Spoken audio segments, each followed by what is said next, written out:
Hey, y'all, welcome back to In the Blind Podcast. My name is Eric Gunderson. This is my co-host, Mr. Stephen Barker Liles. Hello, everyone. We are country duo Love and Theft, and we're coming to you from Riley Green's Duck Blind here in Midtown. Today we're joined by a guy that I've been a massive fan of for quite some time now. One of the best voices I've ever heard, and just an all-around incredible dude.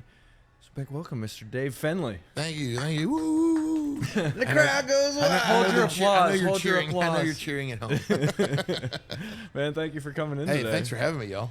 Yeah, it was Excited awesome. to talk to you and just cover all things Dave Fenley if you're down. Yeah, So, whatever you want, man. This is it's really cool to be back in this building. This feels like the first home I ever made in Nashville. Yeah, you got some serious history in this building, right? Yeah, you got to tell that story because I was like, you were telling earlier. I was like, no, dude, wait, Save you it. should wait. That's awesome. Yeah, this house changed my life. When I first, so we just jump in, like Yeah, let's go for it. Like, Yeah. this is me in a nutshell. So, I had a wife we called the practice wife when I first moved here. And, Practice wife. I like that. That's awesome. That's hilarious. So we moved here in 2013, and I just thought that you could just go into a bar like I did in San Antonio, where I came from, or Austin, and just walk in and with a guitar and be like, "Hey, I'm gonna play tonight." Cool, and they're like, "Yeah." So I started going from bar to bar in Nashville, and like downtown is where I started, and everybody's like, "No, man, that's not how it works. You got to book something, whatever." I was like, surely someone will have me." And they said, "Go to Midtown. Maybe there they'll let you." So I was like, "Where's Midtown?" They pointed. They said, "Go to Losers." So I went to Losers, and I walked in, and I was like, "Hey, someone said I might be able to play here tonight," and they said, "No, man, that's not how this works. But next door is a place called Winners, and maybe they'll let you play." So I was like, "This is a wild goose chase." So I go next door to Winners, which is this building now, and I walk in. I'm like, "Hey, man, can I play some songs?" And they said, "No, you got to book like this 3 months out or something like that." I was like, "Okay, crap." So I go back over to Losers, and there's a game called Golden Tee, like a golf game. So I start playing Golden Tee with like Kyle Park and some other dudes, I think, from Texas Country. And about 20 minutes, 30 minutes later, this guy walks in. He's like, "Hey, somebody canceled. We need 3 songs like right now." And I was like, "Sure." I'd already put my guitar back in the truck, kind of dejected. I was like, "Do you have a guitar?" So I borrow this guy's Takamine. I get up on stage. There's 400 people waiting for me to sing or do something. They don't know who I am, and I don't know any of them. I play one strum of a chord, and I break a string on this guitar. Oh, gosh. I'm like, "Oh, no, what do I do? This might not work out." But there's 400-something people here waiting for something to happen. So I'm like, "Do you have another string?" So I start restringing the guitar, and I start beatboxing. And I remember my practice wife was like, "Don't bring that beatbox bullshit." Can we say bullshit? Yeah, you say whatever you Don't want. bring that beatbox bullshit to Nashville. You just leave that back in Texas. So I was like, "All right." So, but I'm up there nervous, and I start like that kind of stuff, right? And I've always So- heard you're really good at that, but that's on a different level. Like the Yeah. bass that you get out of there is it's awesome. wild, right? So I start doing that. The crowd goes crazy. This other dude jumps up, and on the mic, he's like, "Can you do like just keep doing that?" I was like, "All right." So we're doing like Usher, like, and then he's like, "What about Genuine?" So I was like,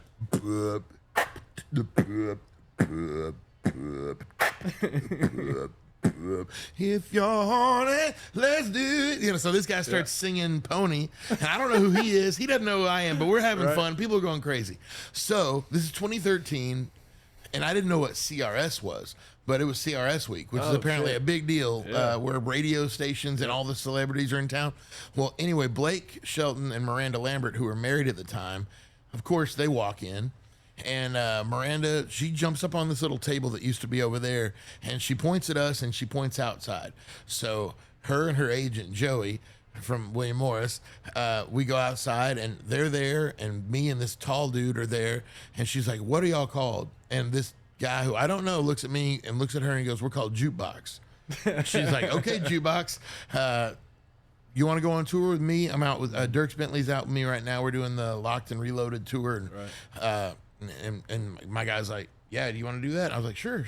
And so, so 2 weeks later, we're in Bossier City, Louisiana. It turns out that guy his name is Josh Hogue, who he had written. I mean, now he's written I don't know how many #1s for like Kane Brown. Back then he had his Chris song, Young, and he had 360. Remember that? Yeah. Exactly.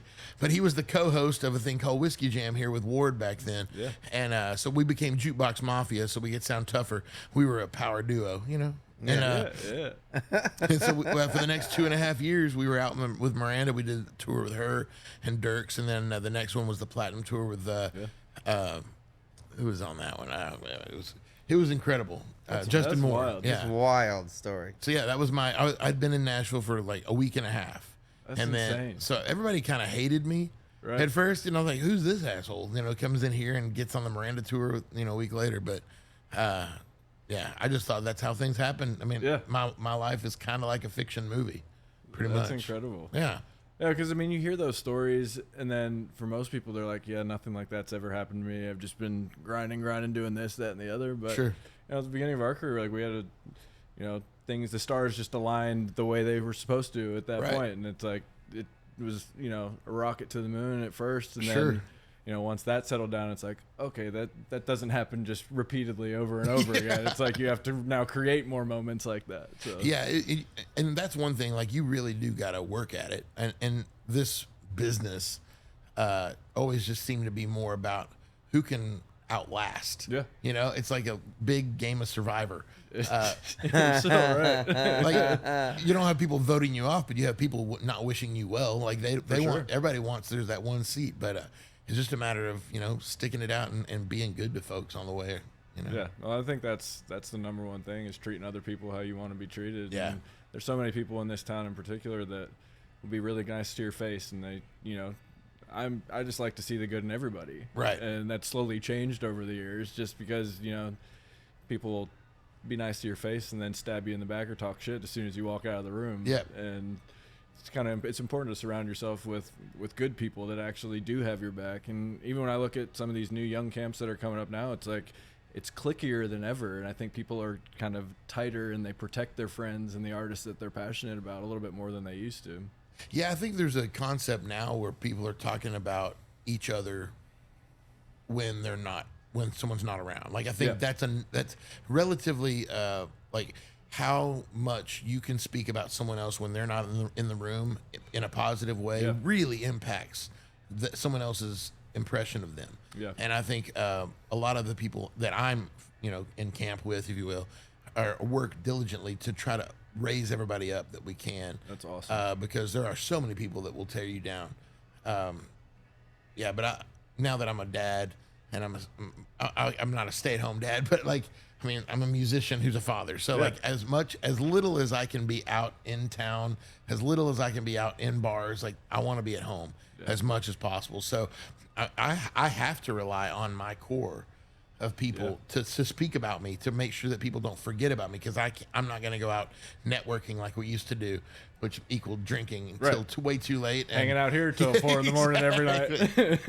Networking. Yeah. So, and I've always said, even to my wife, it's like it's a cool business. Sure, when you're gone, you're on the road, you're gone. But when you're home, being a musician or producer, writer, it's like you can actually be very intentional about the time that you get to spend at home and really be home and pour into your family. Yeah. And a lot of businesses, you can't do that. It's just 9 to 5 every single day of the week. You get a couple hours with your kids, and that's it. I know. I feel like we're so blessed to have the time, if we choose to put it in the right places, Yeah. I think we're really blessed to have that kind of time with our family, because I know that I get to be a more present father than a lot of my friends that have the daily grind kind of job, which, I mean, I would trade places with them for a minute, for maybe for a year, for a good salary.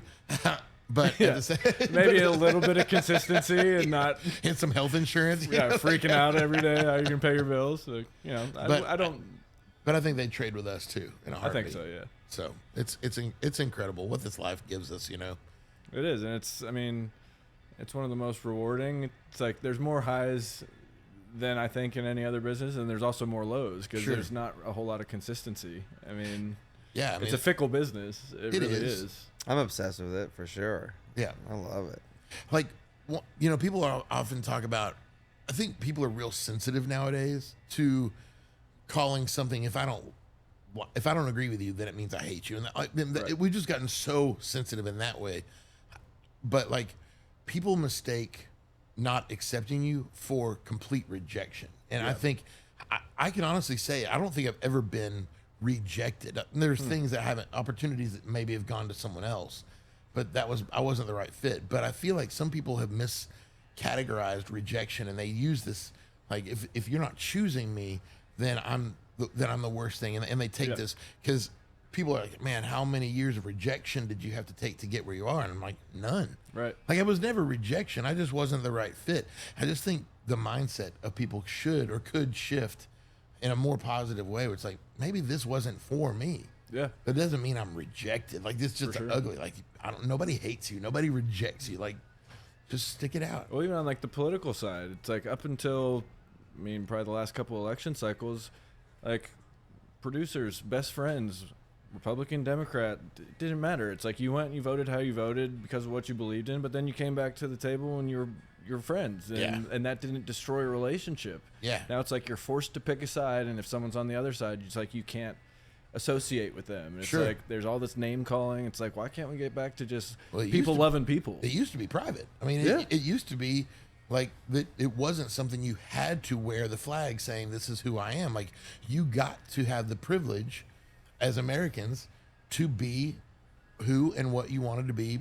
Well, I kind of like to know, though, you know, just in case, how close are we going to be in friends? Like, if I want to spend time. But before it was like that stuff didn't matter. Nah, we're too far away, buddy. But now it's like we're focused on that. Like, it used to not matter. It's like you could have your opinion on abortion, whether you feel one way about it or another, or you know, just, you know, appropriations and like where things are going. Like, I mean, we were allowed Flat to Earth. have an opinion, and then let's now do that. Let's get into that. Yes, please do.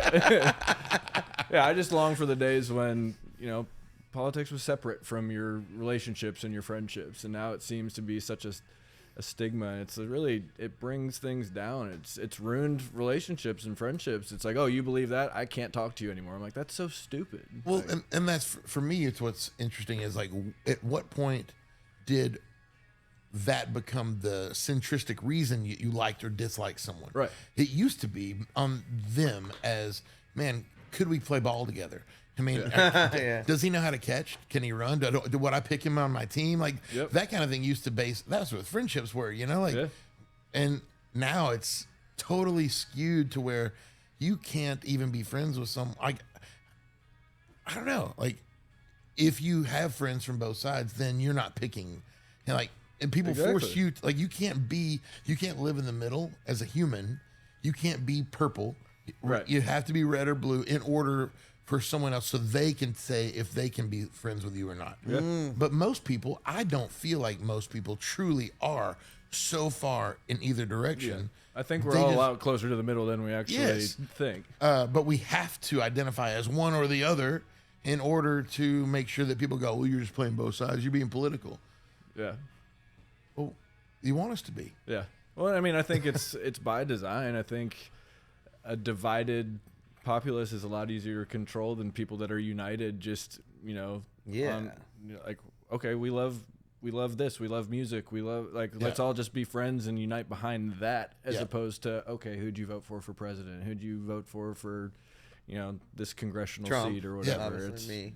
Hey, we've got them all fighting. Let's sign this other bill over here. Exactly. I mean, it's just all distraction. It's smoke and mirrors, and you know, people refuse to really see that. It's like, oh, I've been duped by the news or the government, and, you know, then all of a sudden people feel stupid about it, and then they dig their heels in even more. It's like, well, this is why I believe this, and I'm going to die on this hill. But even if you know that's happening, it doesn't mean you can avoid it either. Like, Right. I'm still victim to it. Like, Oh, absolutely. You know, and I still find myself having a hard time navigating, trying to. I can say that I live in the middle as much as I want, but then again, I mean, somebody will fire me up when they have something that they're so staunch that I disagree with. I'm like, man, that makes me mad. So I mean, it doesn't seem okay to be mad about anything, or it's okay to be mad about everything. Yeah, I don't know. I mean, I remember hearing my grandfather talk about, you know, voting for JFK, and, you know, he was a Democrat at the time, and, like, you know, even Democrats from back, JFK Democrats are really the equivalent of maybe not modern day conservatives, but maybe what it was 10 years ago. Sure. And if you look at it, parties have switched multiple times. Yeah. But now we're so aligned or stuck to one side or the other. It's like, okay, what if, like let's say Trump or whoever's on the conservative side completely flips their stance on everything. Right. Are people just going to still stay behind him because of the man he is and I voted for him and now I can't change my mind because I'm going to look like an idiot? It's like, all right, they changed their policy and I don't like it. I'm probably going to vote for somebody different next time or somebody on a different side. But now it's become so polarized that it's almost become dangerous. And, it's, I don't know. I didn't mean to get into politics. You know what? Why can't politics be more like country music? Amen. Let's just get real blurry. Yeah. Because country used to be just as defined 100%. as the Democrats and Republicans, but country music has started accepting hip hop and accepting R&B. I mean, it's become the melting pot of music because pop is still pop. Yeah. And everything else has a clear definition, except seemingly country has become this, I think, pretty incredible morph. I love it. Of everything can be country music nowadays in a way. And there's obviously the people who will dig in their heels and say that's not country. Right. But I mean, it is music and it's enjoyable, and that's what music is supposed to be. So it would be really cool if the world could be more country. Could be more like country music. Hey, come on, we put that? Can we put that on a T-shirt? Let's do it. It's a good song. We should write it. Yeah, I mean, I couldn't agree more with you. I mean, I was telling somebody the other day, they're like, well, how do you feel about, these people are, getting on their high horse and just saying, no, that's not country. That guy didn't grow up that way. I'm like, sure. I remember we did something for NRA Country probably 15 years ago. Right. And like somebody that I went to high school with commented on it like, oh, he never hunted in high school. He never did this. He only played sports and played music. Sure. I'm like, yeah, I didn't really hunt a ton until I moved here. And then I realized how much I loved it. Right. And got all these cool opportunities to go to, different retreats and hunting, just excursions and whatnot. And I fell in love with it. And like, I started shooting a bow, then ended up on Bowtech's pro staff, and like it became something I was super passionate about. Like people just tried to discount it because I didn't grow up doing that every single day. Like, sorry, I didn't grow up on a cotton farm. I didn't have to kill deer on my property and shoot coyotes. Like I grew up in a city. Like, right. I mean, but I love it now, and it's just people try to put labels on everything, and if you weren't this from the beginning, you're not country. But I was telling them, like, I think country's in the best place it's ever been. It's like, I love the Eagles, love Tom Petty. Sure. All that stuff, if it was released today, wouldn't be on rock radio, it'd be on country radio. Exactly. And so many of those influences are so prevalent in country music today. And then you see the pop stuff, you see the hip hop. It brings a whole new fan base and a whole new demographic to something, and it's only going to grow the format, which is great for us, right? Yeah, it lifts everybody up. Yeah. And they're doing it on another level. Like the music is like everybody's putting out good stuff now. Yeah.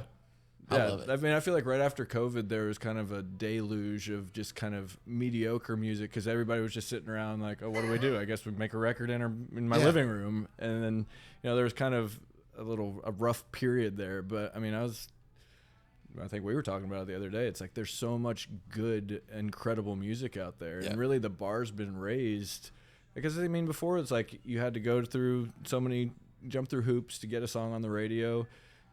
iTunes, when we got started, was the only thing in the digital world that existed like that. And I mean, now it's kind of taken away the A&R side of the business, in my opinion, because these people are now going to labels with millions of streams and they already have a career and an image and something that they're passionate about. But I think it's raised the bar for people that just kind of relied on the A&R guy to pick a song for them. It's like now you can actually get feedback and what's going to work, what's not going to work, and it's, I think, put the business in a much better place than it's ever been, just because you have to really be on your game. You have to write good songs. You have to record stuff. It doesn't have to be perfect. Sure. It doesn't have to be that cookie cutter, going with a certain producer. It's like it's made it just more diverse, and I can listen to the radio and it doesn't all sound like the exact same song like it did 20 years ago. I think that's great. People are really craving integrity. People are craving honesty. People are like in this AI world that we live in, like people are looking for stuff that they can truly connect with. And I think that what you're talking about, people having millions of streams and having the ability to be discovered in different formats other than just terrestrial radio. Yeah.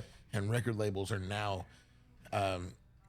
they're still as important, but they don't have the same level of like someone with millions of streams that's making a true living off their music has a lot more power when they walk into a meeting to negotiate for themselves and have like back in the day we didn't know we needed a music attorney until we had to have one, you know, to sign some sort of contract that we're probably getting raked over for.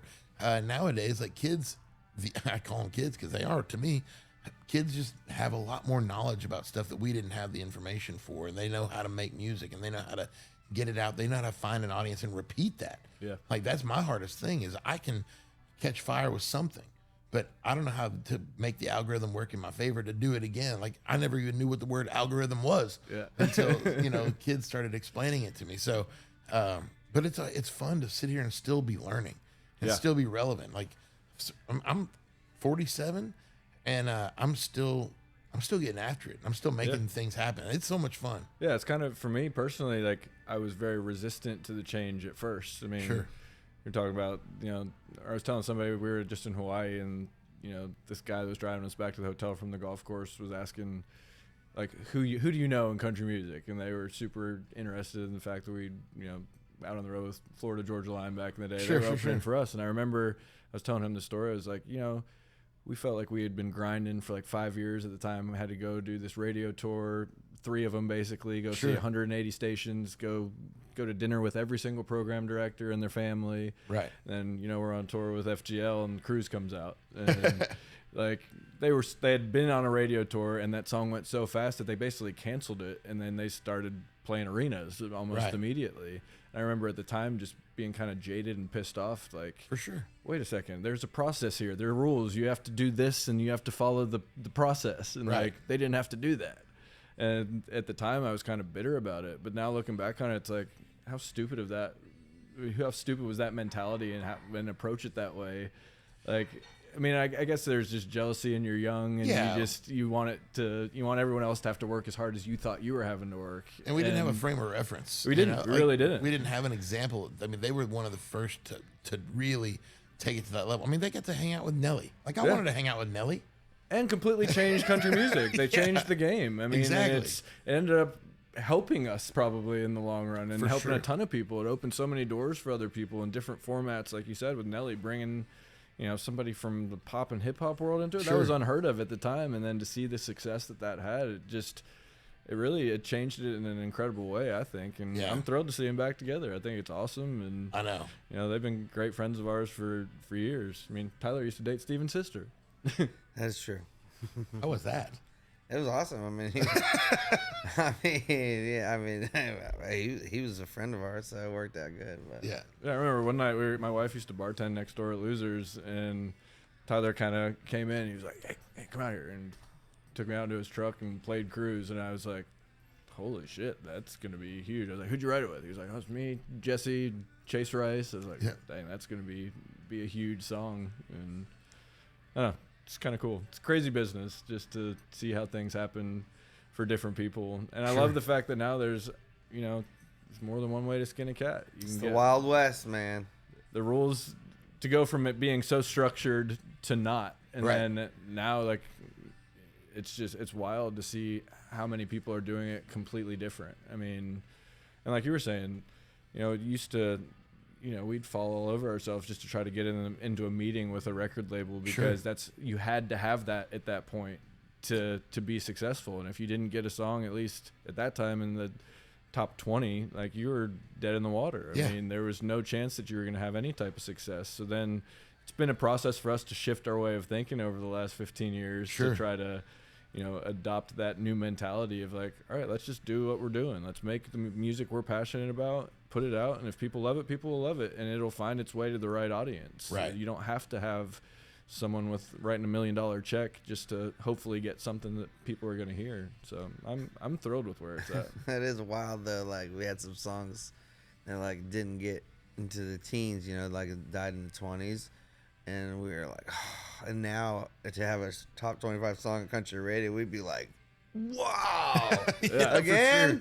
Because your frame of reference is, like you said, it's so skewed. Just because it's like, you know, you got the taskmasters behind you and you're hearing from the label. Like, I mean, you watch it happen to other artists that are on your label with you. And it's like, you hear the reps talking in the car. It's like, yeah, no, if this song doesn't do something for him, he's getting dropped. Yeah, his career's yeah, over. So it's like oh, they man. almost like instill this just fear-based kind of thing in you. It's like, Right. so now you hear them talk about other artists, like, all right, well, what are they saying in the car with the other guys on our About- label yeah. about us? And it's like, Exactly. I started calling friends, like, hey, so-and-so said anything when you guys were just on that radio gig? Like, are they still working our single? But I also think it comes down, and I think this was something I had to measure myself because I've never had any radio to date ever. So it all comes down to what you measure as success too. Like I've had a career that was built off YouTube because coming off did the shows like The Voice and America's Got Talent. I just pivoted straight into from The Voice and COVID. Straight into YouTube while everybody else was trying to do Facebook Lives. Right. Like I remember seeing Cody Johnson doing a Facebook Live, and people were donating like $5 and trying to keep their artists having some sort of income. I just went straight into YouTube and started making videos, and that became the sustainable income stream and things like that. So finding different ways to stay relevant, to stay on the grid, to stay in people's line of sight. Right. But also measuring and tempering your expectations for what success looks like because it's different for everyone. Social media, YouTube, Spotify, all these other income streams, if stacked well enough, can make an incredible living for people. Yeah. So for the people that are listening, and there's not just one way to get to a place where you're financially comfortable and doing something that's relevant. So just having realistic expectations of what success could be and being able to manage that is pretty important, I think, in this day and age. Yeah, I couldn't agree more. How did you, let's get back kind of to the early days, just Sure. we kind of skipped over, but like, I guess were you come from Lufkin, Texas? Oh. Spilled water all over myself. Did you get that? All right. We got it, yeah. We got it, it's just going to zoom in on you spilling that exactly. water on you. Slow-mo. Slow-mo. But is it Lufkin, Texas? that Yeah, you're little from? town, Lufkin, East Texas. We had a town next to us, Nacogdoches, which were like Stephen F. Austin State University, just about 2 hours north of Houston. Not much there. It's pine trees and that's it. Baseball, football, like the religion of small town Texas. Friday Night Lights kind of little town. That's pretty much what it was. We had a bunch of Baptist churches and that was it. You grew up singing in church? Or? Oh, yeah. Grew up singing in church. In fact, I'm doing my Opry debut in a couple of days. Congratulations, by the way. Yeah. That's incredible. That's And awesome. my choir teacher from my first church that taught me my very first solo is going to be there attending. That's incredible. So I'm pretty excited. Like that's full circle. Absolutely. So I mean, I That's was so probably cool. 6 years old. So 40 years later, and Yeah. the lady that was teaching me how to sing in church is going to be there. That's incredible. Yeah, pretty special. Wow. So when did you make the move? So you moved here in 2013? Yeah, so I kind of lived. So how all long did you over. actually play in Texas? Like, Yeah, once you got so started? over life happens, and I moved around. I was up in Canada for a while, and then ended up in San Antonio, is where I kind of really started. I went to this bar. I was selling cell phones at the time, and I sang, and I didn't know how to play guitar, but I knew like 3 songs.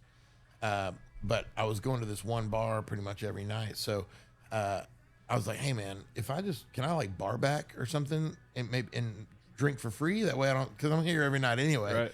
And so they're like, "Sure." So I got one shift as a bar back after I got done selling cell phones all day, and my first shift I ended up like dumping ashtrays for this one guy who was throwing darts, and I saw him like play. He was playing cricket. And he closed cricket in 3 rounds, and I'm like, Wow. that's insane. So I was like, "Dude, are you like a professional dart player?" He's like, "No, I'm a musician, bro." I was like, "Oh, okay." I was like, "Well, I sing." He's like, "Well, come to my house on Saturday and sing some songs." I was like, "All right." So I got his number. Like this is like 2001 or 2002 San Antonio. And so like Thursday comes up and I'm like, "Hey man, are you still gonna have that party?" Like he's like, "Yeah." And Friday, "Hey man, are you still having that party?" Like I was so excited to like just go somewhere and sing. And Saturday comes along and he's like, "Man," he's playing a song. I think we're doing Hunger Strike from like Temple of the Dog. And I'm going hungry, So I was singing, he was singing, and And he's like, man, I've got a show tomorrow at this little bar called The Mix in San Antonio. He's like, why don't you come out and play? And I was like, I don't know how to play guitar. He's like, just bring the guitar, turn the volume down, play along with me, and watch my fingers. And whenever you feel like you're doing what I'm doing, turn your guitar up. It's like, all right. He's like, I just want to hear your voice. So I just sat down, and that day, like, we made $273 in tips. So much that people were coming up to us after the show and like, man, can I get like $5 back so I can pay my tab? So, and this guy was like, man, you're great. Like, just keep doing that. So we played together for like 2 years, and that's how I learned how to play guitar and sing on stage. Was just sitting around with this guy singing cover songs in San Antonio. Did that for 5 or 6 years, like kind of building my learn of audience and learning, you know, kind of starting to write songs, making a couple of crappy records, and finally got to the point where I was like, I need to get somewhere that doesn't just talk about trucks and you know and river and beer, and I want to write something with content. So I moved to Nashville, and 2 weeks later I was on tour with Miranda Lambert. That's crazy. Just like that. So from it's easy. This is the easiest thing. And then when was The Voice? That 2018? The Voice was 5 years later. Because 5 years the Miranda thing, whenever her and Blake split up, she kind of cleaned the the camps out, and so I found myself back in Nashville with a bunch of relationships, but not much going on. Right. Because I'd been kind of doing everything else, but I needed to get back into writing, which is what I came to do. So I started writing again, and that was doing okay. And then The Voice called, and they're like, do you want to be on the show? And I said, not really. Like, I'd done AGT, and I didn't really love the experience because they didn't let me sing what I wanted to sing. They didn't let me sing songs that sounded like me. And then The Voice was like, we'll let you sing whatever you want. I was like, cool. So let's do that, you know? So I got to pick my kind of songs that I wanted. Awesome. So I figured if I don't plan on winning, if I just plan on singing songs that sound like me, then when people find me after and they're like, oh, that's the same guy. Like, I like his voice. So that was my mindset. And then when I ended up exiting the show like top 10, I had all these songs that I had done. So I just started making those videos for those songs that I had sang on the show, and then putting those out. And that's kind of stood in people's line of sight. Like, they were looking for Dave Fenley from The Voice, and they found my version of the song that I'd sang there. So it started kind of snowballing into a baby career that I could turn into something. And I kind of used the Teddy Swims format of putting a bunch of covers out at first, because someone had told me a long time ago, like, people are not looking for Dave Fenley. They're looking for this. They're looking for this. They're looking for this song. You know, people are looking for Stuck on You by Lionel Richie, for example, the biggest song I've done Which yet. I will say, at least 100,000 of those views are from me. Yeah, alone, thank you. So. 100,000, dang. But somebody's like, hey, somebody's looking for a Lionel Richie, so why don't you do a Lionel Richie song? And if you stand in people's line of sight long enough or often enough, people are going to start looking for you. So that was my Teddy Swims kind of mindset. Like, he just did covers until he didn't have to. Right. And now he's got his career. And like, I'm not there yet, but I'm working on it, you know? But that was kind of what everything springboard off that. Yeah, I've really never thought about it quite like that. But I mean, once I heard your version of Stuck on You, I went through every single one of your videos and watched all of them. Sure. And that kind of opened up my eyes to what it is that you do. And then, you know, I've become a fan ever since. But I mean, that's really what kind of sucked me in. And, sure. You know, we've kind of always been resistant to like posting covers. It's like, no, I want to be uniquely us and something different. But I mean, as far as the discovery side goes, it makes perfect sense, and maybe we should probably do some more of that. Well, my mindset was always like, man, because I would go to shows, like I would go to concerts, like say the Eagles or something, you know, and you go watch them, and then they're doing some song that they've been playing the same way for 40 years, but they change it up. They make it a little more unique. They make it a little more new to make it fun for them. Yeah. So I was like, man, what if I pretended like, in my mind's eye, if I really try to focus, like, how would I sing this song 40 years later if I'd been singing it and I was bored of the old version? I want to give it a new life and for the new modern audience. So that was my approach doing covers, was like, let me try to pay respect, but also, you know, give it a feel of what it would be like if I was doing it in a new, fresh way, but keeping it as true as possible, you know, respectful. And that integrity that I talked about, like, I think that's really important. And people really resonated with songs that they loved, but they were hearing in a way that wasn't like a guy just trying to sing a cover song. It wasn't karaoke. It was putting emotion, putting feeling. And my wife picks my forever wife, not the practice wife. Right. She named herself the forever wife. Forever That's wife. appropriate. I like that. My forever wife is the one who picks almost all my songs because she's like, I want to hear you sing that. I want to hear your voice on that. That's and cool. And so I'll kind of do it for her. And most of the time I'm like, hell no. Like when she said, I want you to do I Will Always Love You, Whitney Houston, or, Dolly. I was like, there's no damn way. Right. And then, this is a silly story. I hope it's okay. But we went to this wedding, right? And so we go to this wedding. My friends are there, say I do. And then we all go to this barn to like wait for while they do, we're doing cocktail hour. They're doing photos. They come in and about an hour later, the barn door opens up, like, ladies and gentlemen, Mr. and Mrs. blah, blah, blah. So they walk in and I Will Always Love You starts playing. And they walk up to the dance floor and they start dancing their first dance as a married couple to the most famous breakup song in history. Because Dolly and Porter. We were talking about Porter earlier. Yep. And I was like, my wife looked at me and she's like, you have to do it. Like, people have forgotten this song is not a love song in that way. People, you got to remind them what it's about. Yeah. So I went to the studio and I really worked out of a way to like deliver this song where you had to be listening to the lyric. Because it's not about vocal acrobatics. Whitney did incredible. Dolly did it emotional, but people had forgotten, in a way, at some point, how much this song had emotion. So I just tried to give it a new thing where it was not about a vocal performance. It was about a lyrical delivery. And That's so smart. That kind of thing has changed my life because Amy, my wife, forever wife, she has a very good grasp on who I am and what I can do with integrity. So yeah, I give a lot of credit to her for helping me. That's really cool. And I think there's some people that will take a cover and almost dumb it down to like their level of, their singing ability or whatnot. I think what's really cool about you is I think you could sing the phone book and people would be interested and intrigued just because and talking about the emotion behind it and making you feel the lyric more. Like, you have so much emotion just in your delivery and the way you sing to begin with. Thank I mean, you have your range is crazy, but there's so much passion and just feeling. Like, I believe every word that comes out of your mouth when you're singing it, and like, you've stuck on you. It's like, I don't even think about, a lot of time I'll compare someone's cover while I'm listening to it to the original. Sure. And I don't think I've ever done that once with you, just because you make it your own in such a unique and a cool way. Even if you stay kind of true to even the melody and everything else, it's like, it's just so believable, and you're so passionate when you sing, and there's so much feeling and emotion in it. And I think that's probably a huge reason why it's done so well for you, just because people aren't just listening to it like, okay, this is just another run-of-the-mill cover. It's like, it truly feels like it could be your song, and I'm sure a lot of people have heard you and maybe never even heard the original version of that, and like, that's the only reference point they have for that song. Yeah, and I the think youth, that's pretty the youth cool. of America,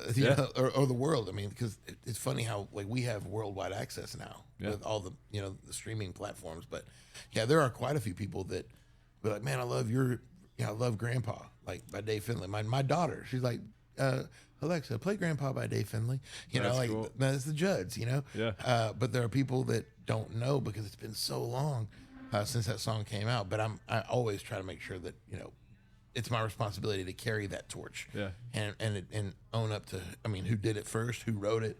Like, try to give credit where credit is truly due, because those songs are only timeless because they're perfect. Yeah. I mean, anybody could sing them. I'm just the one that was blessed at that point in time to make that version that started to matter to some people. Yeah, that's really cool. That's a cool outlook that you have on it, and seems very healthy. Yeah, I guess. I mean, that's about the only thing I'm being that's healthy. Yeah. So how's being a father and having a daughter changed your approach to the business, and how you are just even with touring, or what time you spend on the road versus being at home? And I mean, I think nowadays with every single thing, like how many cameras we have? 4, 5? Yeah. I don't know. Like, everything's Not enough. Yeah. Did you get the water spill? There you go. I think everything is under a microscope. And my daughter, like everything I do, I remind myself that in 10 years, this will still be available somehow. If my daughter wants to find what I did, 10 years from now, she can find it. Now, am I being a good Christian? Am I being a good father? Am I being a good advocate? Am I being a good dad everywhere? Like, that matters. So I kind of keep her in the back of my mind or in the front of my mind for every single thing I say and do to make sure that she'll be proud of it later, because we're not guaranteed tomorrow. Like, I don't know if I will be here, but I know she will, and I want to make sure that if she looks me up and she wants to find, you know, who her dad was, that she's proud of him. That's really cool. So that's how it's changed. That's awesome. And we joke every once in a while, like, kind of, it's a blessing in a sense that social media wasn't quite what it is now when we were getting started and we were young and dumb and stupid on the road, because, you know, I looked at, you know, the headlines, Bailey Zimmerman, you know, getting arrested or whatever, having a warrant out for his arrest for destroying a hotel room. It's like, okay, we did that, and thankfully there were no camera phones back then, or the ones that they did, it was like the Motorola Razr, and it was just the most blurry image. That's not me. nobody was really videoing anything back then, and it's really a blessing that, you know, my kids can't go back and find that stuff. So, you know, but back in our day, like, the TVs were big and heavy, and they really made they wreck shit when you dropped it out of a window. Nowadays, it's just some dinky little flat it's like screen. a frisbee. Well, what are some of your, like, bucket list kind of things that business wise, like, I mean, I'm sure the Opry is on that list. Yeah, But I mean, I know you've gotten to do some incredible things. Like, yeah, my life has definitely exceeded dreams. Like that, that's kind of been my mantra for the 25, 26 is life exceeding dreams. Like, I never thought that I would earn the ability to do the Opry. So that's kind of a, like, when I did Madison Square Garden opening for Miranda, I was like, that's a big one, you know. I did a festival with FGL back in the day, you know. Boop. You know, those types of things are always the feather that you think you're going to hold forever. But now the Opry's a different thing. The Opry, you know, it's an invitation. Like, it's an opportunity to do something like, all right, this matters more because it's not based on how many views. It's not based on social media as much. This actually, somebody said, you're ready. Yeah. And we see you enough to give you this opportunity to do something that really matters. So, yeah, I mean, you could ask me a million questions, and I really can't get the thought of what 2 days from now is going to hold, because, you know what you're going to sing? This will air after, so it's not. I think I'm going to sing Ever Since You Turned Me On, which is like a tempo, fun, like, song, and a new one called Pretty Face. That's for my wife. So that's cool. I love her, and I love the setup, and I love the history I have with this song. It's actually a song I didn't write. Pretty Face was written by Matt Warren and Pete Salas. Yeah. And I sang the demo for this song like 10 years ago. That's cool. So it's been shelved for so long. And when we started looking for songs for this record, it kind of popped up again. And it was just really full circle. Like, because I used to sing demos because people just thought my voice would have integrity and sell the song. But nothing, I don't think any demo I ever sang ever got cut. So... Well, it's probably because people heard it and they're like, holy shit, I'm not going to sing this better than this guy. Like, yeah. On to the next one. Like, but maybe, I'm glad this song sat the way it did, because it's mine now, and I'm so glad they trusted me with it. But it's become one of the best songs and one of my favorite songs on the record. That's on this new one. That's just came out. Album that just came out called Rest of My Life. Came out about 5 weeks ago, and it's doing really well. Pretty Face. What's that? You got a pretty mouth. You sure do. You got a pretty mouth. What movie was that from? I can't remember. Like Deliverance or something like that? Yeah, that probably is. So how was your process in making this record? You know, being in the business for the time that you have been, and post-COVID, did you have other songs that, you know, you'd had on the back burner for a while, or is it all new stuff that you, besides this song that, you know, you sang the demo? This one was really interesting because I did a little indie deal with Walk Off Entertainment, and they had a vision of me like leaning towards the soulful side of my voice, not so much of the country songs. And so, I mean, I had a handful of songs that I'd written for to kind of play off the Stuck on You soul vibe that I'd done, kind of blending soul country. And but I didn't have enough to fill an album that I was happy with. So we started able to actually look for songs, which I think brought me more joy being part of the Nashville system, and not just being like, ooh, these are all my songs, but getting to be, because I remember when I started having songs of mine that people cut, like my mom and dad got so proud. like Chris Young cut one of your songs, and AJ McLean, Backstreet Boy cut one of your, like those kind of things are really special to my parents. Like they were cool for me, of course, career, but like I wanted to have something that maybe somebody's mom is proud of their kid because Dave Fenley cut one of their songs. So it was really incredible for me to be able to go out and look for songs. So that was one thing that was kind of unique about this record, was having something that was not country necessarily, but very soulful. And then the second thing that was pretty maybe controversial is I had written songs for this record that I wrote as pop country songs. You know, like they were straight ahead, great, good pop country songs written 2010, 11, 13, 14, 15, you know. But you can't, when you have a song that you're that close to, you can't hear them any other way. Yeah. So we took some of my favorite songs that were just that way and put them in AI and said, what would this sound like if it was a soul record? And it spit out some incredible versions that we ended up taking into the studio and kind of relifing, because once I heard the program for how it could sound as a soul record, then I wanted to sing it that way. And that's really smart. So two songs on the record actually got completely converted from pop country to soul, and they became some of the most incredible songs. Yeah, because you get so close to a song, you've heard it so many times, you're like, I don't even know if I can hear it another way. Exactly. And you need help. Yeah, 100%. And it really was using AI as a tool and not That's awesome. Not making it something where it's like, not breaking rust or whatever, where it's like singing a song for me.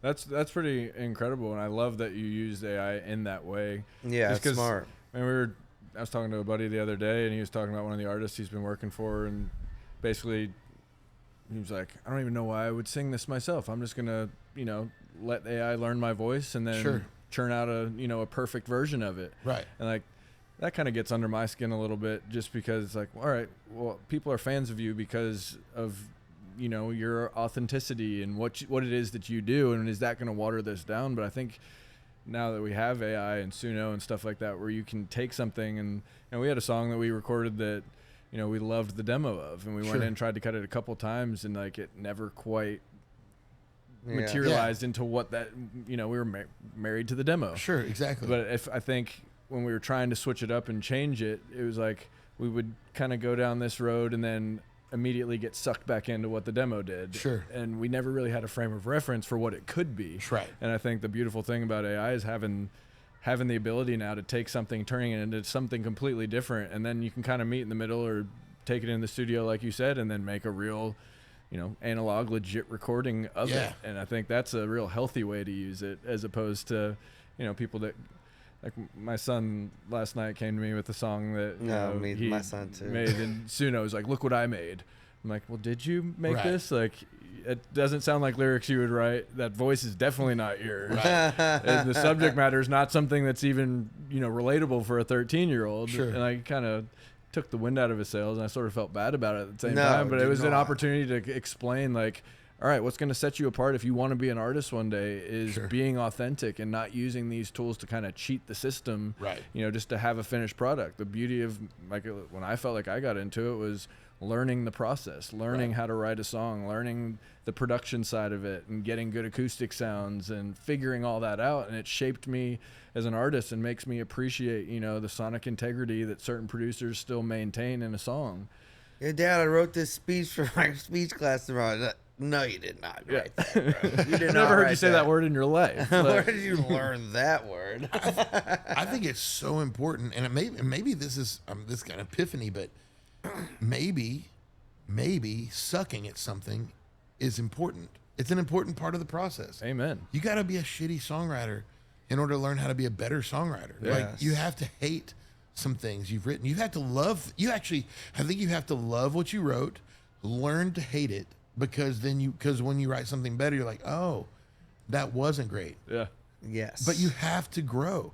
Otherwise, if everybody tells you you're always great, then you're never going to know that you're not. Or you're never going to find true greatness until you learn what sucks. Yeah. I've produced a bunch of different random acts. A lot of them are kind of baby acts, parents' money, trying to just get into the business. And, I've asked a couple of them, like, hey, would you want to co-write if I were to bring so-and-so in? He's like, I don't co-write. I don't do that. I'm like, well, why not? He's like, well, these songs are awesome and my fans love it. And I'm like, I'm not trying to be a dick here, but like, this song could be so much better. Sure. And if you brought in this guy that's just a lyrical genius and this Right. guy that is incredible with melodies, all thanks. your songs wouldn't sound identical, and I Right. wouldn't get bored listening to it. And you would Sure. learn that, okay, this is, I mean, like sitting in a room with Dean Dillon or Trent Tomlinson or some of these guys that literally are, in my opinion, geniuses when it comes to spinning up a phrase and like the way they talk about writing a song. About like Trent will talk about furniture in a room. All right, we need a different piece of furniture here, like this. I never would have thought that. I mean, Sure. we were on a flight home from Hawaii the other day. I was listening to some songs that are 20 years old, and I'm like cringing, sitting there, like, Yes. how did I think this was good? And I actually went out and played this for people, and somehow they were gracious enough to tell me it was okay. Like, know. and I listen to it now. I'm like, that's god awful. I know. But I had to suck, like you were saying, to recognize, like, all right, I want to be at that guy's level. And if I'd always just thought what I was doing was good enough, I never would have gotten to the point we're at now. I mean, I think so. You're right. You got to suck to get better. I like the way you said that. Yeah. Do y'all have any? Okay, do y'all have songs from like your first project that you hate that people still love or request? We have one song that we recorded that wrote with Busby, may he rest in peace, and then Yeah. James Slater. And like James is a great writer, but he has a tendency like just to be kind of goofy and cheesy with some stuff. And like, so we had a song and played it for our manager. It's called "Shake It," and for some reason Stormy Warren loves the song and makes us play it anytime we do anything with him. He's obsessed with it. But it's like the one song where I I listen didn't back. write it, so. But I listen back and I'm like, why did I even play that demo for, Yeah. our manager and Sony at the time? Like, because I knew that they were going to gravitate towards it just because it's kind of an earwormy kind of thing. It has a very Girls love to repetitive- shake it, shake it, shake it all night. Shake it, shake it. And it was when like Luke Bryan was having some success with like Country Girls Love Sure. to Shake It and stuff like that. So, or Country Girls Shake It for me. Yeah. So, I mean, that for me personally is one of the few that that was the kind of the beauty also of having a good A&R team back then. It Sure. was like, all right, you guys think that's great, but trust me, that doesn't stack up to, what so-and-so just put out. So I think that was a nice thing about having a label where we had that A&R from the beginning. I'm so and we glad they had- didn't make it a single, bro. We'd be playing it every night. Yeah, that's I like when know. you hear people talk about like, oh, that's that one song, like the Yeah. one song that you hate that's going to become a hit. And Oh, you have to play absolutely. it every day, and We so have- I'm we glad haven't had it to wasn't a play it. single. Yeah, I started helping people because I've been on 2 of the shows, the AGT Right. and The Voice, and I kind of obviously I know how to get on them, and I know Yeah. how to kind of stay because I've finished pretty high on both. So I help a lot of people, kind of like a Consultant kind of. consultant. Yeah, exactly. And I'm like, they're like, what's the most important thing about picking your first song to sing on these shows? I'm like, pick something that you can sing for the rest of your life. Because what if you get on? Yeah. And like mine was "Help Me Hold On," Travis Tritt. Oh, yeah. Baby, close that suitcase you've been packing. Come on. I mean, Yeah. I can sing that for the rest of my life. It used to be my sound check song. So sing something you could sing for the rest of your life. Sing something you don't have to think about the lyrics for. Because if the pressure and the time and the lights and the heat and the the litany of things that could go wrong that often do when you're on live or national TV, sing something you don't have to think about. Like those are the 2 That's most great important advice. things. Yeah. Because and they've served me well because everything that I sang, I get to sing again. Yeah. And And you're not dreading it. no, You're because like, why did I do that? there was this one girl and she was gonna sing "Goodbye Earl" or something like. I'm like, come on, you're not gonna want to do that your Yeah. whole life. What if you make it? Like you're not gonna want to sing that at every show. Do "Goodbye Earl." He said, come on, Yeah. don't do it. Yeah, that's incredible advice. I mean, I remember back early on, like people told us same thing: don't cut something that you're not passionate about and that you Right. just don't love. Yeah. And thankfully, we've had people in our corner that have always kind of steered us in the right direction. And then even once, since we've been independent, made a couple records on our own, it's like we've taken that Sure. with us the whole way. And then, there's times where you write something that you're super passionate about that you love, and you're about to go in the studio the next day to record something. It's like, all right, well, let's do that one just because it's fresh and it's new. And we've been fortunate enough to have people tell us, like, all right, save it for the next session. And by the time you get to the next session, you've written a few things that are way better than that. And it's like, thank God I didn't go in and cut that. Yeah, I think probably one of the biggest things that you can have in your corner in the music business is somebody who's willing to tell you no. Yeah. Somebody willing to tell you and be honest. Like, and don't, it's not, going back to earlier, it's not rejection. It's not rejection. It's just someone who cares enough about you and your future to be honest with you, to say that you can do better. It's not. So I think that is one of the most important things you can have in this world. No, I couldn't agree more. What's some of what's something, we like to get into the mental health side of it. Sure. I feel like this business is such a roller coaster ride. What are some of the things that you do just to keep yourself grounded and to keep your head on straight? Because I know, start to have success goes away. It's easy to get super discouraged and kind of get in that tailspin where you're like, oh, it's never going to happen. Like, you have any certain things that you do just to remind yourself, like, hey, this is one of the coolest jobs that I could possibly have? Honestly, like I spent a lot of my life living in bars and doing everything I could to try to crawl out of God's hands. But I tell you what, having my forever wife and having my daughter, really, I started understanding what unconditional love and what God's love look like. And so for me, a lot of it has to do with the power of prayer and being present and trusting in my faith. And I'm not personally, from the old school days, we didn't know what mental health was. There was no word for it. It was just, you suck it up, you grin, you fight through it. Like, so my mentality for that really hasn't changed. I've never really acknowledged much. I do enjoy like counseling and therapy and things like that, when just to make resilience training and things like that, to know how to power through and how to grin and bear some things. But I really haven't had a lot of experience with knowing how to speak about mental health very well. I just kind of live, and I'm not, maybe it's because maybe I'm blessed to not have to worry about that kind of stuff, but I've never really struggled with depression or negativism, or I do have imposter syndrome real bad. Like, do I deserve this? Do I earn this? Like, I always am insecure, but what artist isn't insecure about whether or not people like them? That's true. But someone, and I guess enough people have come up to me, and I think this is another thing. If you're out there and you're listening, go up to somebody that's doing a good job and tell them they're doing a good job. And like, hey man, you're doing what you're supposed to.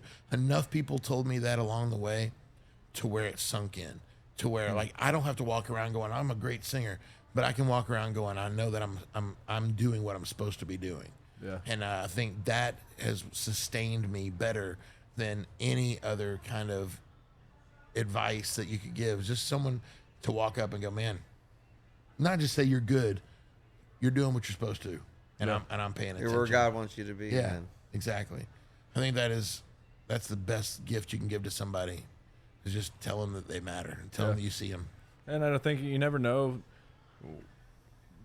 Someone might be having an awful day. Someone might be super depressed and even suicidal. And like that one kind word, you going up and just telling them they're doing a good job, they're where they're supposed to be. That might be the one thing that keeps them in it and keeps them alive and keeps them passionate. And you know what? I think you could open up something, like, to go back to what you asked me, like what I do for mental health. I think what I do is I give. Like, I'm one of those people, like, if I think of someone, if someone crosses my mind, I don't wait. I immediately grab my phone and I text them, hey man, you crossed my mind. I hope you're doing okay. That's like, awesome. And that's become a very big habit for me. And it's turned into some really, man, I really needed to hear from you, or and no one's checked on me in a long time. Like those kind of things. And I think checking in is important, but being that for anyone helps you not maybe focus on yourself so much. Maybe I'm not so self-centered. Yeah. Maybe that's what it is. If I don't think about myself so much, that I don't get sad. Because, I mean, it's easy to get negative if all you do is think about you. Yeah. But if you think about others and you put others and lift them up, and you don't have time to sit there and bellyache about what's not happening for yourself. I don't know. Yeah. But I think that's a really good exercise that I've done. My wife's like, I'm like, did you reach out to so-and-so? She's like, no, they didn't reach out to me. I'm like, just do it. Just do it. You'll feel good, and they'll feel good. So just do it, And so she started doing it, and it works. It's amazing how just a simple hi can matter to someone. I mean, I'm a firm believer in the fact that what you put out there, you get back tenfold. For sure. The Bible talks about that. I mean, I think people have almost made it somewhat comedic in a sense. And like, even to my wife, to my kids, like I can't stress enough the importance of that. And hey, you want to be treated well, you have to treat other people well. Exactly. You can't be an absolute asshole or a dick to somebody and then expect that, you know, people are going to come back to you and just treat you like you're something super special. It's like, Right. And I think also like hearing you talk about the fact that, you know, you've never really even thought about or focused on the mental health side of it. Like, I think even from our generation, we're close to the same age. It's Right. like, I watched my dad, my grandparents, like, if you showed any sign of weakness or you talked about your emotions in any way, it meant that you were weak and that you were, you know, you were less of a man or something. Right. And I think there's a fine line, I think, and, you know, because there's so many different things on Instagram, on TikTok about mental health, where it's almost caused people to latch onto that and then just play the victim. Right. And I think it's almost done as much of a disservice as it has to, you know, it's helped a ton of people and people that never knew anything about, you know, depression, anxiety, all these other things. It's been real. It's not like this all of a sudden, like people say, oh, we have a mental health, you know, epidemic or whatever. Sure. It's like, well, I think we've always had that. Nothing's really changed. I think maybe just social media has exacerbated that and just put it in the spotlight a little bit more. But it's given people that kind of have that victim mentality already, like a crutch and something that they can lean on and say, no, see, I can be this way. Sure. And I think the people that are the healthiest don't use that as an excuse or a reason just to stay stagnant and be that way. Like, I like to approach it from like, all right, this exists. This helped me realize that this is how I am, or I might have this tendency. Sure. Now let's fix it. Let's figure out a way to be better, not just sit back and, you know, just say, all right, this is who I am, take it or leave it. Because I don't think that's even more destructive. And, you know, some of these counselors and stuff, it's like, it's a business. Like, they want you to come back. For sure. They don't want to fix you. Right. They want you to keep coming back every week and talking to them for 2 hours. And what do you have to talk about if you're not bitching? Like, I mean, That's why I go to Porter's Call. There you go. yeah. Because they're a nonprofit, and they work with musicians and touring. Yeah. You familiar with them? Yeah. Yeah, I 'Cause think they're not like they don't make money whether I go back or not. Yeah. right. Yeah. I think social media, like, not to be like beat a dead horse about it, but I think people with social media, everything is about them. I mean, everything's about self. It's me putting myself on camera, hoping that you like me in today. And if I get that dopamine high from how many you liked me today, then tomorrow, if I don't get that same thing, then you don't like me. I'm getting rejected. You hate me. Like, I don't know how I do know how we became so self-centered. Yeah. But that term feels like an ugly thing, and it is. But it's true. Like, it seems like all we do and all the young generation does nowadays is focus on self. But me, I'll turn my camera around and I want to see my daughter, and I want to see my wife, and I was making videos today because my daughter was in the chair and she was like, Dada, let's sing one of your songs. So she likes Learn to Be Lonely. I wrote that with James Otto. It's on the new record. And so go, Alexa, play Learn to Be Lonely by Dave Fenley. And then so she'll sit in the chair and I'll sit on the couch and we'll just sit there and video each other. Like, I'll record us both singing my song together. And like, that is what's about. Like, you can't be sad when you have that kind of thing going on. So I think if people got out of just doing the self and doing the community, be part of the community, get out there and do something, or spend more time lifting someone else up. And stop worrying about whether people are paying attention to you. Yeah. Then your mental health will right itself pretty quick. I couldn't agree more. I think so. Great. Like, you hear people throw around the term narcissism. Like, everybody's a narcissist these days. And it's like, well, you have to have a certain amount of pride and confidence. But then there's also a fine line where people take it to the extreme. It's like, and I think everything in life is about balance. Yeah. And it's hard to achieve and or maintain balance in this day and age where everything is so numbers driven. It's like, okay, that worked, and I just had the camera on me the whole time, so clearly people love me and it's all about me. And I think that just sends people down a path where they're just super into what they're doing, and it doesn't allow you to give back. Now you're afraid to include someone else in your video because, oh, this might not hit the algorithm the right way. It's like, who cares about that? Like, I think good people doing good things is always going to win. Yeah, absolutely. You know, we live in a pretty negative society, and it's, if you get into the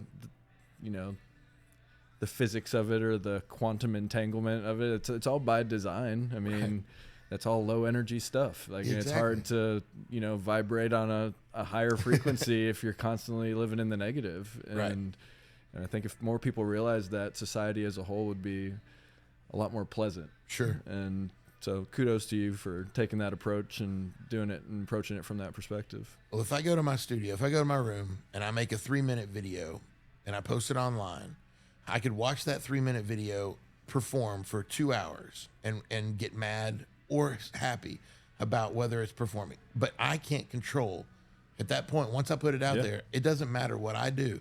It's either going to do great or it's going to do bad. It's fine. But I could spend that 2 hours watching and hanging out with my kid. And that video is going to do the same damn thing. Yeah. So whether or not I am watching it, getting happy or sad, dopamine or not, that video is doing the same. I'll just choose to make my 3-minute video every single day, put it out there, or let my management do it, and let them handle that side. And then I'll go hang out with my family and be a dad, because that brings me joy. Yeah. So just,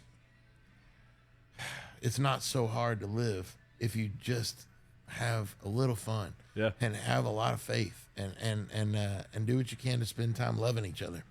Yeah, I mean, I couldn't agree more with you. I was listening to I was listening to a video last night about manifestation and like the idea of, you know, you're not going to get what you want if you just sit there and wait. You're the catalyst. You are what drives your ability to manifest. Right. And even that word kind of just pisses me off sometimes, because people are like, oh, I wrote it on my vision board and now I'm just going to sit back and wait because I put it out there into the world. I'm like, all right, well, what are you doing to achieve that? Like, and so people that poo-poo all over that idea, it's like, okay, I get it from the kind of the, you know, the new age world and how people see that as kind of being questionable. But it's like, I mean, you get what you put out there in all aspects of life. And, you know, I think manifestation is a real thing, but it takes a lot of work. And maybe just manifestation is working hard and doing it from a positive, uplifting perspective and place, as opposed to sitting there with your arms crossed like, all right, why is it not happening for me? Why is it happening for so-and-so? And, you know, it just breeds, you know, I get discontentment. Exactly along that line. Chris Young has been a pretty important figure in my life for a lot of years that I've been here. And there was a bar called Live Oak. I don't think it's there anymore, but he used to hang out there quite a bit. And one day it was him and Anthony Smith and some other guys that were all just kind of there, just doing what they do. And him and I have known each other for a long time. And he's like, "What's going on? You know, what's going on?" Whatever, however he talks. And I was like, "Man, I just, you know, writing my songs and waiting for God to figure out what He's got planned for me." I was like, "You know, God's got His plan, His perfect timing." He's like, "Yeah, but you got to make the steps. Like, you've got to walk. God can lead you, but He can't lead anybody if you're not moving." Yeah. He's like, "You got to start doing stuff for yourself and for Him to develop that plan. You can't just wait." Yeah. And that really got to me. And I was like, "So you want to go, you know, write some songs?" He's like, "Not yet." We got there. But I mean, so I mean, to piggyback off what you said, I mean, it's so important. Like, you cannot be idle. Yeah. And make it happen. Like, you've got to get out there and put in the work. I remember talking to my mom once, and she was like, "Well, Eric, I have faith." I'm like, "All right, that's great." I'm pretty sure in the Bible it talks about there's a leap that's involved there. You have to take a step. Cool. It's a leap of faith. She was like, "Well, I haven't really ever thought about it that way." I hadn't either. And for me, that's just something that always lives in the back of my mind. It's I have faith in a lot of things, but you know, if I want to have faith that something's going to happen, I have to take a step. I have to jump into the unknown, and you know, I might crash and burn. I might fall flat on my face, but you never know unless you take the step. Yeah. That's awesome. Just reminded me of that when you're talking about that, and it's cool. And I think people that have had a certain level of success, those people are generally better at taking that leap, and they do trust in God, but they also have enough confidence and trust in themselves that they're making a decision, and they usually recognize, like, all right, if I sit back and do nothing, nothing's going to happen. Sure. And I think a lot of people that complain and bitch and moan about things happening for other people, they're the people that have never taken that leap. Exactly. And it's like they think they have faith. They have faith that maybe if I did do that, something good would happen, but they're never willing to take the chance. Paralyzed by fear, man. Yeah. And that's a real thing. Yeah. It's hard to avoid, but I think that's the beauty of our Creator, and you know, everybody's different, and I think it takes all kinds, different walks of life. You know, if everybody was taking a leap of faith and everybody was, you know, making those moves, maybe society as a whole would be better. Maybe it would just be chaotic. I don't know. And I think it does take people that are, you know, that sit back and take their time, you know, it does seem though that the most successful people are the ones that just they don't really take no for an answer, and they go out and do what it is that they believe in and what they're passionate about. And they invest in others. Like Yeah. As a young artist, I didn't have much money. I had nothing going on. Like, it was difficult for me to ever think about parting with what I had to pay someone to do anything. Like, but it wasn't until I got my camera out of my own hand and put a camera and paid someone who could do a good video, pay someone who could do good audio, pay someone who could do what they do well to promote. Like, as soon as I found myself supporting other people, like using what was difficult for me, it's a different kind of leap, right? It's financial, Right. Like, but if I had $1,000, how are you going to tell me I've got to spend 700 of it to pay this other guy? Yeah. But then what that other guy did with the quality work turned out to pay everything, him and me and everything back more. It was kind of like a different view of going out with a band and being the singer of the band that has to, you're the one who doesn't make any money because they need 200 a show or whatever, and the show pays $500. So how are you going to pay 5 people? You got to come out of pocket, but you're investing in your future. And it wasn't until those kind of concepts of investing in myself and paying other people to do what they do well really started to turn a corner. Because as long as you're just relying on you, you're only going to be as good as you can be. Yeah. But other people are so good at what they do, and you got to trust that. Yeah, and it's funny that you say that. I was literally just this week talking to somebody and a counselor about my own just thought patterns and the way I approach things, and he had told me, he was like, and you live your life from a place of scarcity. Like, I grew up and we didn't have a lot of money. I mean, we always had everything we wanted. My grandfather was a pastor, and like a lot of stuff was given to the family and stuff just because you were serving others and whatnot. But like, I'm almost like a hoarder in a sense. Like, I'll never get rid of a pair of shoes or even clothes because it's like, all right, well, like if money runs out, I'm going to need this. And then my kids can grow into it. And like, we'll at least have something if there's nothing. Right. And, I've tried to be, even in the last couple of years, very purposeful of, I might not be here tomorrow. So what's the point of holding on to all this stuff and living from this place of scarcity when if I was just more generous with my time, with finances, with stuff that I have, giving things away, even just getting rid of things. The guy was like, you have to understand, like, if you live from a place of scarcity and you hoard things, you fill up your space with all these things from the past or things that you don't need. Where are you going to put something new? Right. He was like, even the idea of like cleaning out your closet, getting rid of half your clothes and stuff, or cleaning out your garage, getting rid of old golf clubs and old lawnmower. You want a riding lawnmower? You got nowhere to put it. So it's never really going to materialize, and you're not even going to ever be able to achieve that next thing unless you're willing to let go.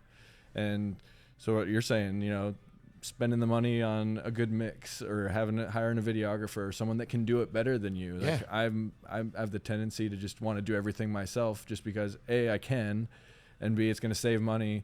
But then everything starts to look the same. Everything starts to sound the same. And if I'm not investing in other people, why would they want to invest in me and give back? And it's a very unique and interesting place to approach things from. And again, like everything, it's about balance, because if you go too far in the other direction, now you're not being a good steward of what you do have. Exactly. So, but I think it's important to clear space for, to allow new things to happen. And the idea of manifestation, it's like, you can't manifest something new if there's no room for it. Right. And, career-wise, I think it's important also. Just like, all right, if I want to grow and become something different and have more success, I need to create space for that. Right. And that's amazing. That's a perspective I never thought about, too. Yeah, that's good.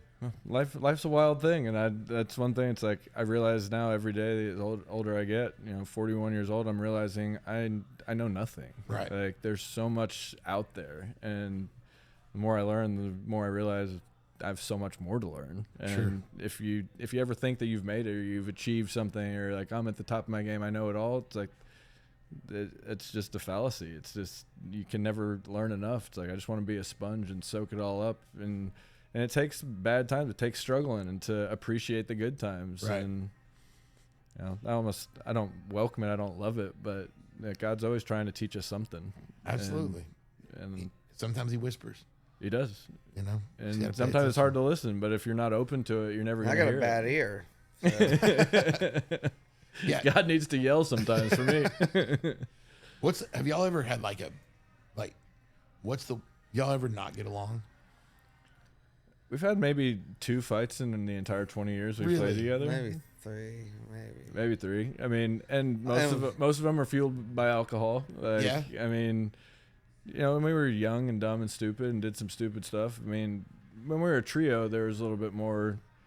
You know, there were some contentious moments. Sure. And you know, different opinions. Like, you're young, you think you know how it should be, and you know, one person's telling him one thing, one person's telling Brian one thing, and then me a different thing. It's almost like they're trying to create some tension and some drama. But we've really been very fortunate, and we've always that's great gotten along. And even, you know, I'm a pretty blunt and direct person, so you know, I learned early on. It's like, if you're feeling something, don't hold it in. Just get it out there and talk about it, or it'll just breed. I hold it resentment. inside till I can just let it go peacefully and never tell anyone. It's super healthy. Yeah.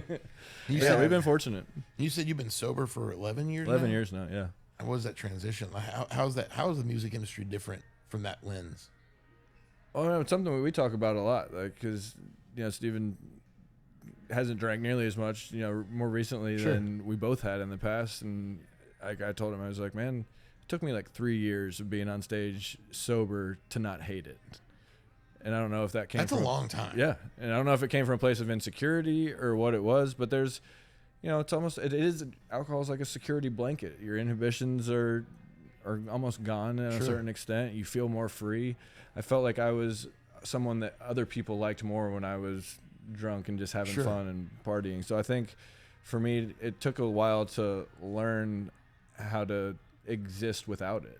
Right. Because I started drinking when I was 16 years old and never stopped until I was 30. Right. So, you know, I didn't really know how to do it any other way. And, you know, once I got past that kind of threshold, that was probably 2.5, 3 years, where I was like, man, what do you have to bitch about? You're on stage in front of tons of people singing your songs back to you. This is all you've ever dreamed of and all you've ever wanted. Like, what's there not to feel good about? And once I approached it from that way and could really be present, and I think I was always so aloof mentally when I was, you know, under the influence of alcohol or drugs or whatever else that I was using at the time.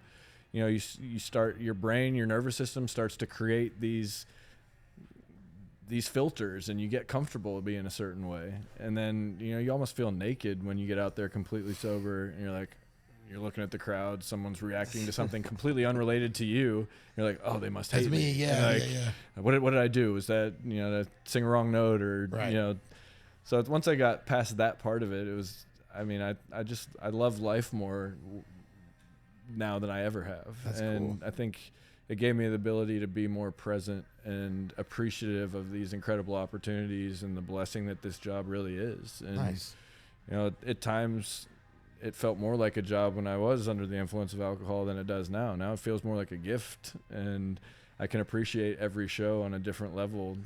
That's cool. Like, I mean, how dare me, like, back in the day after a run of 4 or 5 shows, like, want to just go home and, you know, rot on my couch and drink and watch TV. Like, I mean, that's the coolest thing ever. And even the energy that you're getting from a room full of people that are excited to see you, it's like, you can feed off of that. That can fuel you to be, you know, a better version of yourself and be more creative and go out there and make music that's going to impact other people and it's going to change other people's lives. I think the biggest thing for me is I stopped approaching it from such a selfish perspective and realized, like, we have a song, Whiskey on My Breath, and we were over in the Middle East once doing a USO type thing, and somebody came up to me. It was like, I think right before I got sober.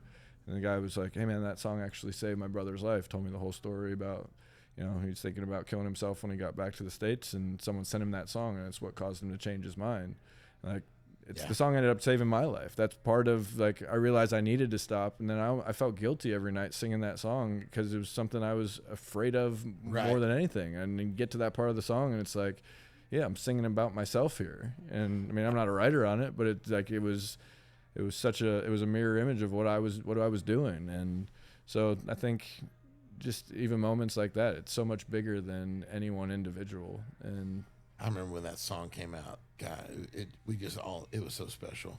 Who was the writer? Was that Tyler? Who Tyler, Trent, Steven, Russell Dickerson, Adam Craig. Well, dude, we were at my family cabin, and we'd all been written throughout the day and switched it up, and then there was alcohol involved, and Trent Tomlinson had this idea. And we're all in the same room, and so no one's gonna leave. Right. Right, so there's like one of the dudes on the song was like borderline passed out in the corner, but the Nashville rule is he's in the room and he's a successful songwriter. I don't even know if he said anything. And so Trent started doing it, started singing this song, and everyone kind of just like, that's really good. So it was like 6 or 7 songwriters on it, dude. But yeah, that's a special song. Yeah, it is. Yes. Was that 2015? 2014? Yeah, 15 or 16. Not a big time guy. I don't know. Yeah, I think they wrote it in 2015. We put it out in 2016. Yeah. So That was a great one, man. yeah, I mean and for us Thank you. it peaked at like 21 on one chart, 40 on another. That's wild. But Bobby Bones really gave it, some great life, and then he heard it and related to it. I think he had an alcoholic mother, and that was really injected some life into it. And Sure. So when we play it, you would think it was a number one, and it also changed. It certainly like carried the weight of one. Like it changed our the demographic, like our fan base. Sure. Also, like we had always had the soccer mom fan base, basically. Right. Got us a lot more dude 25 fans. to 35-year-old woman. We were excited about that. Yeah, so anyway, especially when we play on military bases, it's one of our favorite things we get to do. I mean, at least 5-10 guys after every show come up and they're like, man, that song saved me. I mean, guys with tears in their eyes, like the biggest, most elite, like special forces operators and stuff. You see them with tears streaming down their face, and it's just shows you how powerful music can be. It is. It's pretty cool. This has been awesome, Al. Oh man, thank you so much Thank for coming y'all. on today. Thank y'all for It's having been me. a really cool conversation, and likewise. excited for you. Excited for your 2026. Congratulations on your Opry debut. Yeah, I hope it Opry. goes amazing. It's Awesome, gonna be awesome. I wish I could go. Well, Yeah. we're out of town, man. By That'd the be time sick. this airs, I'll have done the Opry, and just imagine, I'm going to be so happy about it. That's so That's cool. incredible. Well, congratulations. You deserve it. Thank y'all Thanks so for much. coming today, yeah, thanks man. for having me, y'all. Yeah, it was a pleasure. Appreciate you, man. Hey, take care.